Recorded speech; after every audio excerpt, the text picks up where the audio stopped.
Welcome back नाजरीन। जैसे कि आज हेल्थ शो में हम डॉक्टर इरफान के साथ ओबेसिटी के ऊपर, मोटापे पे बात कर रहे थे। डॉक्टर साहब ने ब्रेक में जाने से पहले ट्रीटमेंट की बात की और सर्जरी की बात की। डॉक्टर साहब से फिर दोबारा बात करते हैं। डॉक्टर साहब, सर्जरी के बारे में आप थोड़ा सा बता रहे थे, प्लीज़ थोड़ा सा ब्रीफ कीजिएगा।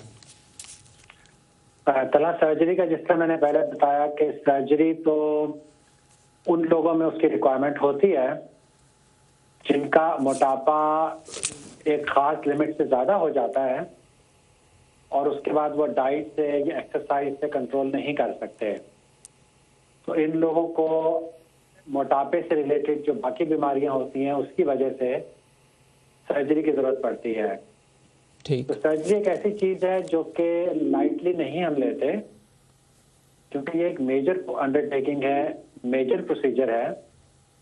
लेकिन वो लोग जिनको सर्जरी की जरूरत पड़ती है ये वो लोग होते हैं कि जिनको अगर ऑपरेट ना किया जाए तो मोटापे की वजह से जो बीमारियां हैं उनकी लाइफ एक्सपेक्टेंसी सीरियसली कम हो जाती है।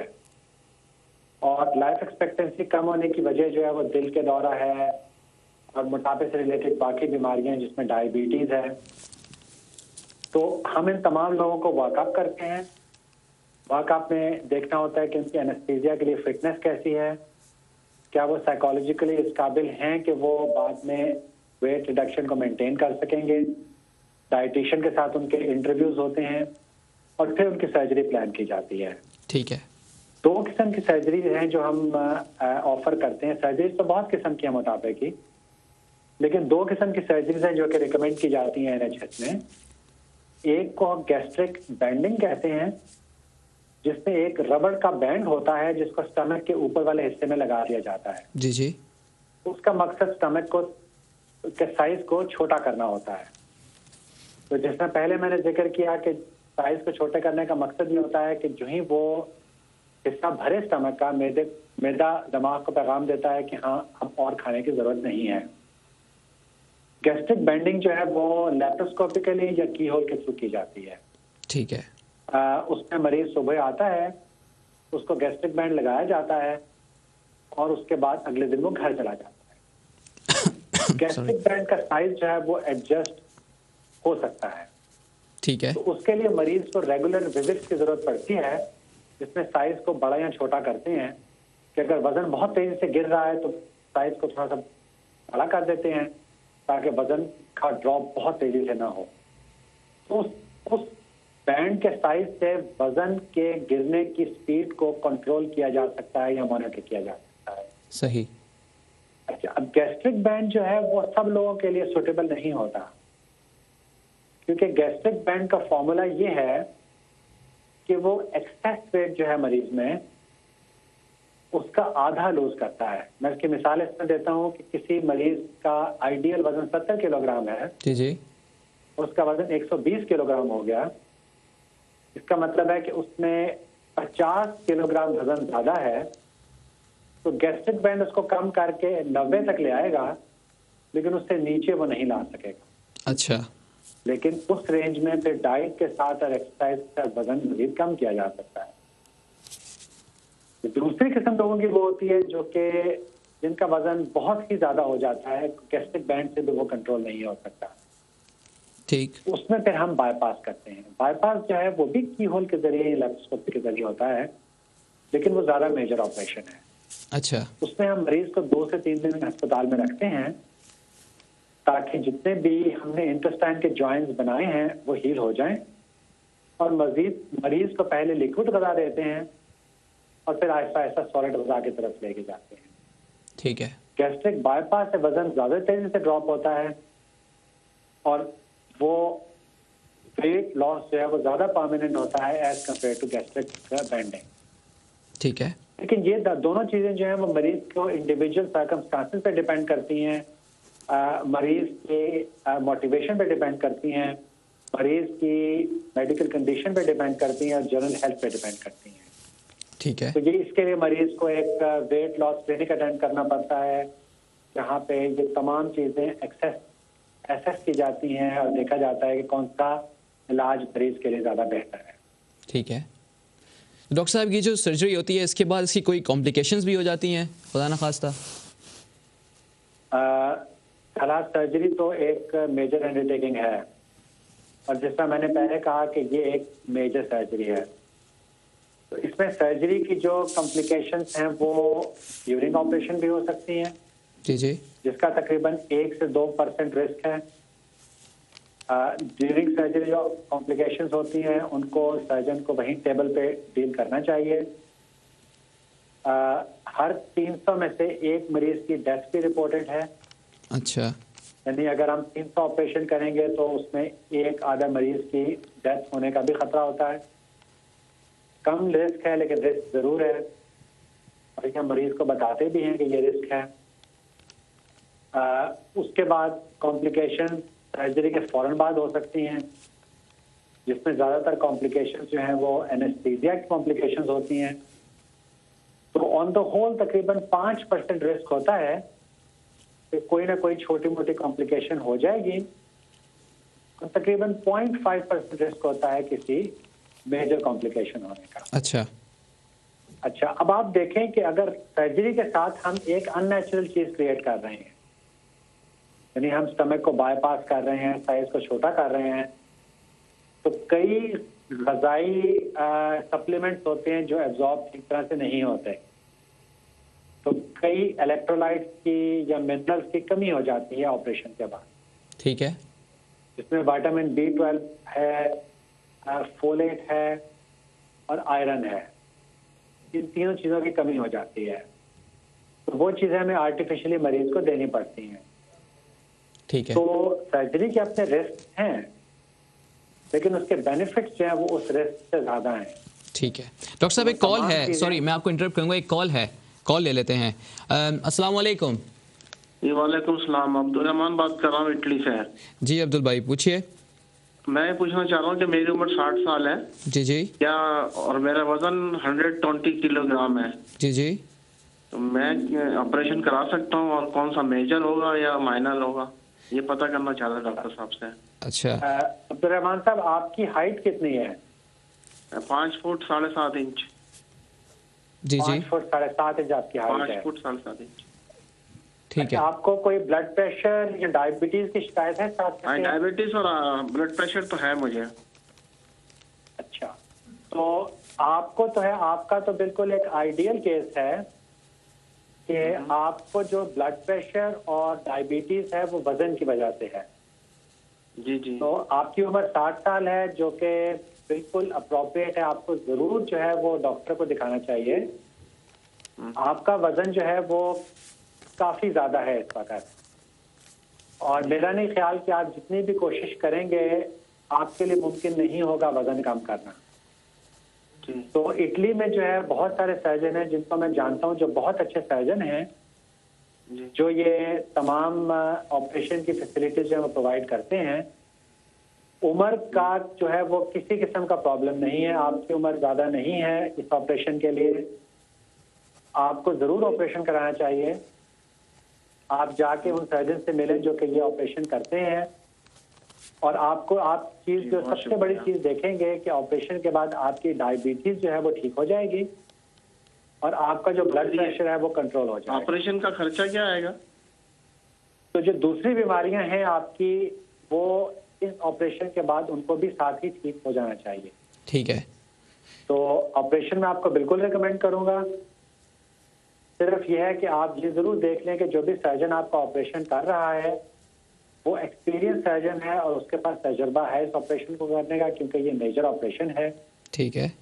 वो बहुत अच्छे हैं, और आप इमीडिएटली चेंज महसूस करेंगे, और हफ्तों में आपकी डायबिटीज जो है वो ठीक हो जाएगी अगर आपका ऑपरेशन ठीक हुआ है, और आपका वजन बहुत तेजी से जो है वो कम होगा, और ये तमाम बीमारियां भी साथ साथ चली जाएंगी। ठीक है, बहुत शुक्रिया डॉक्टर साहब। डॉक्टर साहब ये भी पूछ रहे थे कि इसका एक्सपेंसेस कितने होते हैं, कोई आइडिया अगर कोई आप गेस कर सकें, इटली में कितना खर्चा पड़ेगा इसका? कॉस्ट का मुझे इटली का बिल्कुल अंदाजा नहीं है। इटली में मेरा ख्याल है कि इंश्योरेंस बेस्ड सिस्टम है। जी जी। और इंश्योरेंस कंपनी पे करती हैं मरीज के इलाज के लिए, लेकिन मुझे वहाँ पे प्राइस का अंदाजा नहीं है। यूके में ये नेशनल हेल्थ सर्विस जो है वो इस ऑपरेशन को प्रोवाइड करते हैं, जी जी। लेकिन अगर प्राइवेटली इसको कराना चाहें तो उसमें तकरीबन 10,000 पाउंड के करीब कॉस्ट आती है। अच्छा। लेकिन ये मैं यूके का आपको बता रहा हूँ, मुझे इटली का इसके बारे में कोई अंदाजा नहीं है। ठीक है। यूके की प्राइस पैकेज तकरीबन 10,000 पाउंड के करीब है। ठीक है, शुक्रिया। डॉक्टर साहब, हम कॉम्प्लिकेशंस पे बात कर रहे थे, तो प्लीज़ कैरी ऑन। आप बता रहे थे कि कॉम्प्लिकेशंस क्या क्या होती हैं पोस्ट ऑपरेशन या ऑपरेशन के दौरान। जो कॉम्प्लिकेशंस इस ऑपरेशन की हैं वो तो मैंने बताया कि 5% रिस्क है कॉम्प्लिकेशन का, जो सर्जरी से रिलेटेड है। ठीक है।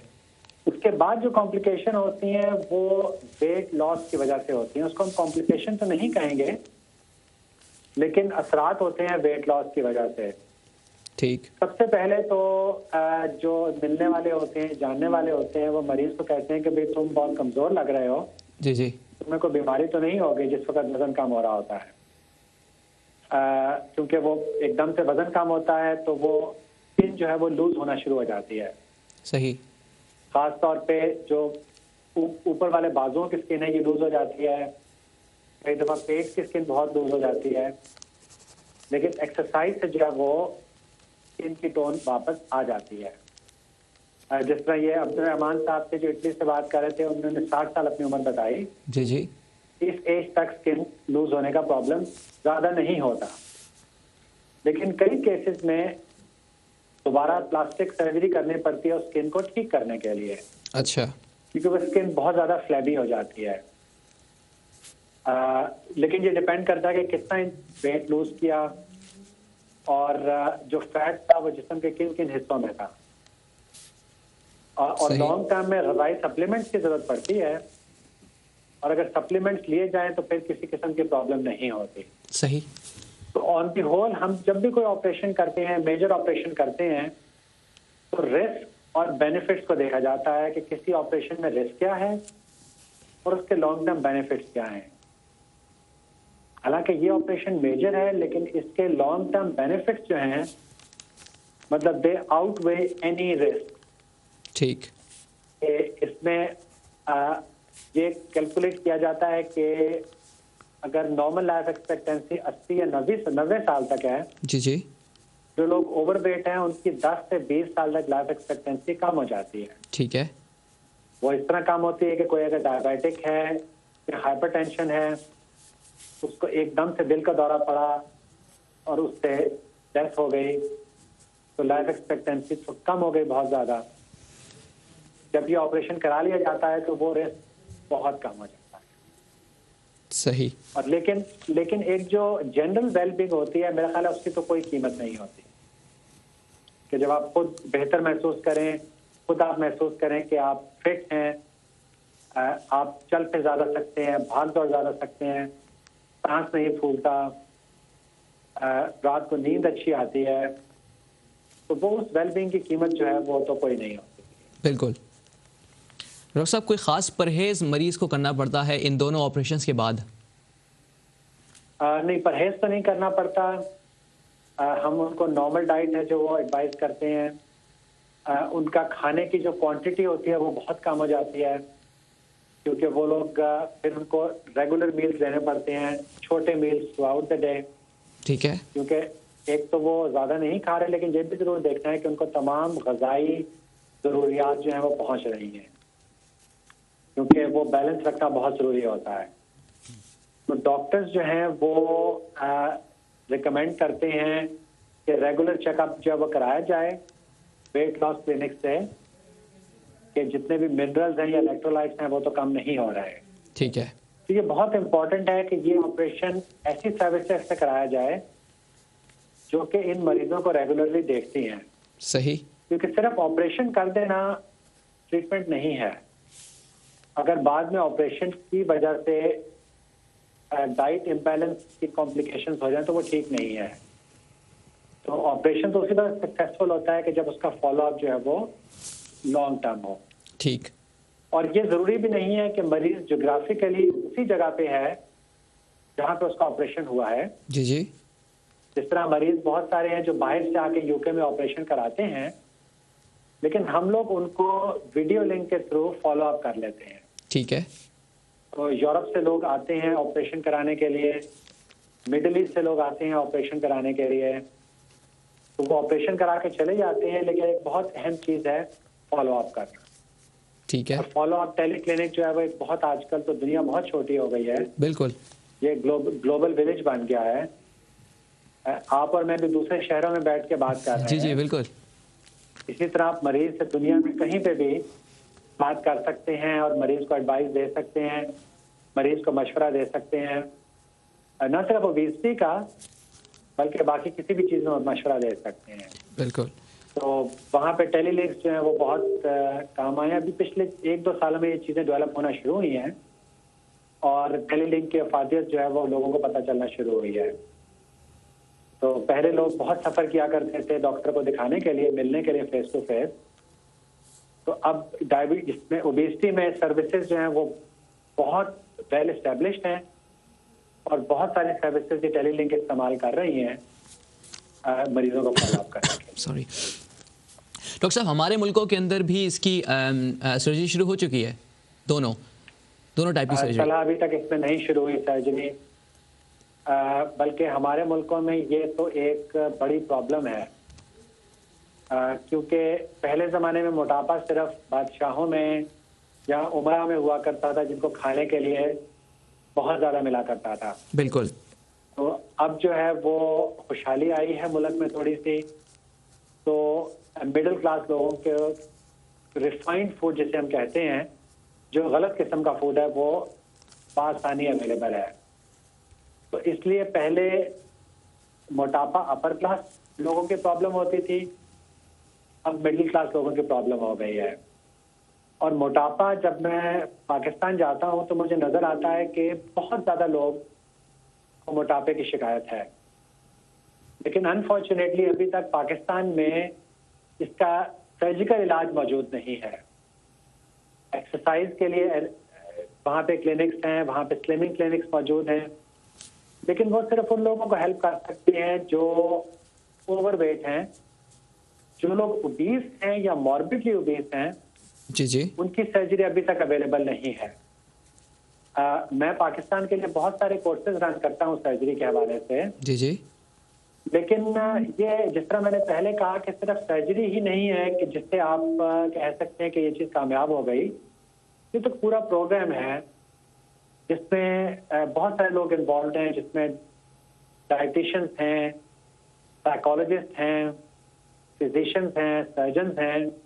ये तमाम मिलकर एक टीम बनाते हैं जो कि इसका पूरा कॉम्प्रिहेंसिव इलाज और पैकेज प्रोवाइड करते हैं। तो इसका इलाज अगर सिर्फ हाफ हार्टेडली किया जाए या सिर्फ ऑपरेशन करा लिया जाए तो मरीजों का वजन पहले कम जरूर होगा, लेकिन उसके बाद बहुत जल्दी दोबारा गेन हो जाएगा, क्योंकि उनके पास डाइटिशियंस नहीं है, उनके पास फॉलोअप नहीं है। तो सिर्फ ऑपरेशन कराना और उसको फॉलोअप न करना बल्कि ज्यादा नुकसानदेह होता है बनिस्बत इसके कि ऑपरेशन ना कराना। ठीक है। तो ये पूरा पैकेज जो है इसको इस्तेमाल करना जरूरी है। तो हमारे वो हजरात जो ओबीस हैं या मॉर्बिडली ओबीस हैं पाकिस्तान, इंडिया के अंदर या हमारे मुल्कों के अंदर मैं कहूँगा, तो वो लोग यहाँ पर आके भी ऑपरेशन करवा सकते हैं? तना हर एक को यहाँ पे ट्रैवल नहीं करना चाहिए आने के लिए। तो जिस तरह कोर हेल्थ वाले प्रोवाइड कर रहे हैं टेली क्लिनिक की फैसिलिटी इस्लामाबाद में भी और लाहौर में भी, ठीक है जी जी, तो सबसे पहले वो मरीज आके यहाँ पे ओबेसिटी की टीम से मशवरा करें। ठीक। बहुत चांस है कि उनको ट्रैवल करने की जरूरत ना पड़े और सिर्फ दवाई से या डाइट से उनका इलाज हो जाए। जिन लोगों को ऑपरेशन की जरूरत पड़ेगी और वो लोग अफोर्ड कर सकते हैं, क्योंकि इलाज यहाँ पे महंगा है। मैंने 10,000 पाउंड तो आपको सिर्फ ऑपरेशन का इलाज बताया, जी जी, प्राइस बताई। इसमें ट्रैवलिंग की कॉस्ट है, यहाँ पे आके ठहरने की कॉस्ट है। तो जो लोग अफोर्ड कर सकते हैं उनको तो जरूर आना चाहिए, क्योंकि यहाँ पे जो इलाज है उसकी क्वालिटी बहुत अच्छी है, लेकिन अनफॉर्चुनेटली वो इलाज महंगा है। अच्छा। उसके बाद वो पाकिस्तान जाके थ्रू टेलीलिंक्स अपना फॉलोअप करवा सकते हैं। और जहाँ तक मुझे पता है कि ब्रिटिश क्लिनिक अपने कराची में भी ऑफिस खोलने की तैयारी कर रहा है। जी जी, लेकिन अभी वो इस्लामाबाद और लाहौर में उनके ऑफिस हैं और उससे रेगुलर फॉलोअप जो है उन मरीजों का हो सकता है। ठीक है। तो सबसे पहले वो यहाँ पे आने से पहले मशवरा कर लें यूके के स्पेशलिस्ट से, यूके के कंसल्टेंट से, कि आया उनको आने की जरूरत भी है या नहीं है, और बहुत सारा पैसा उनका बच जाएगा उन लोगों का जो अफोर्ड कर सकते हैं ट्रैवल करना। जिनको यहाँ पे आने की जरूरत है वो फिर यहाँ पे ट्रैवल करें, अपना इलाज करवाएं और फॉलोअप जो है वो पाकिस्तान में कर लें। ठीक है। लेकिन मेरा ख्याल है कि बहुत सारे लोग की ट्रैवलिंग बच जाएगी अगर वो पहले यहाँ पे टीम से मशवरा कर लेंगे। बिल्कुल। डॉक्टर साहब, मैं दोबारा आपसे पूछना चाहूँगा कि इसकी डायग्नोसिस आप लोग किस तरीके से करते हैं, इसमें कितने लोग इन्वॉल्व होते हैं, इसका क्या प्रोसीजर है? तला इसमें तो बहुत एक मेजर टीम इन्वॉल्व होती है। जी जी।